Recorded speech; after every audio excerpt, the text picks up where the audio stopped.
민족의 대명절인 추석입니다. 교회를 다니지 않는 가족들과 한자리에 모여야 하는 기독교인들은 제사 문제에 고민이 클 것 같은데요. 제사 문제를 지혜롭게 해결하고 명절을 즐겁게 보내려면 어떻게 해야 할지 김인혜 기자가 알아봤습니다. 해마다 추석이 되면 제사를 지내거나 절을 하는 문제로 많은 기독교인들이 고민에 빠집니다. 끝까지 제사를 거부하거나 절을 하지 않는 기독교인이 있는가 하면 어쩔 수 없이 참여하는 경우도 많습니다. 기독교가 제사를 문제시하는 이유는 바로 샤머니즘적 요소 때문입니다.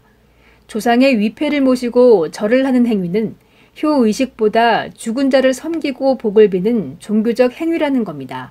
또 제사는 조상의 혼령이 찾아온다는 믿음을 담고 있어 죽은 자와 산 자가 교통할 수 없다고 가르치는 성경의 내용과 대치됩니다. 하지만 비기독교인들과 제사를 드려야 할 경우 단호한 태도가 독선이 되지 않도록 주의해야 합니다.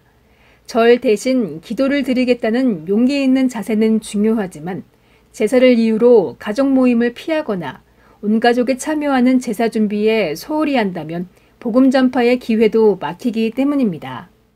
참여하는 가운데 그들로부터 비난받는 요소들은 제외하면 좋겠고, 참여해서 공동체성과 또 그들의 기대지평인 사회적 안전망을 추구하는 초월자의 관계 속에서 일어나는 이런 부분들을 우리는 하나님을 의지한다는 사실을 우리가 보여주는 것. 제사 절하지 않는 것 자체가 이미 그걸 보여준다고 생각을 하는데요. 성경에 어긋나지 않는 추모 예식설을 활용해 추도 예배를 시도하는 것도 대안이 될 수 있습니다. 비기독교인들이 갖고 있는 제사의 의미를 이해하면서 조상에 대한 감사와 부모에 대한 공경, 추억을 나누는 등의 순서를 가지면 좋습니다. 추모하며 예배하는 곳에 하나님이 임재해 계시는 거예요. 그러면 믿지 않는 사람들이 하나님의 임재를 경험하게 하는 것이 정말 중요한 거 아니겠습니까?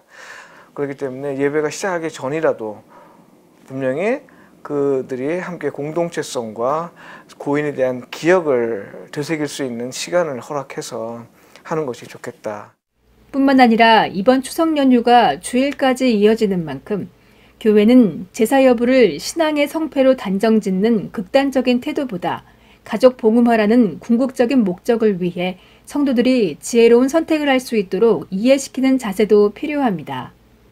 더도 말고 덜도 말고 한가위만 같아라는 옛말이 무색해져가는 요즘, 기독교인들의 지혜로운 대처가 가족 간 갈등을 해소하고 명절을 더욱 풍성하게 만들 수 있습니다. CTS 뉴스 김인혜입니다.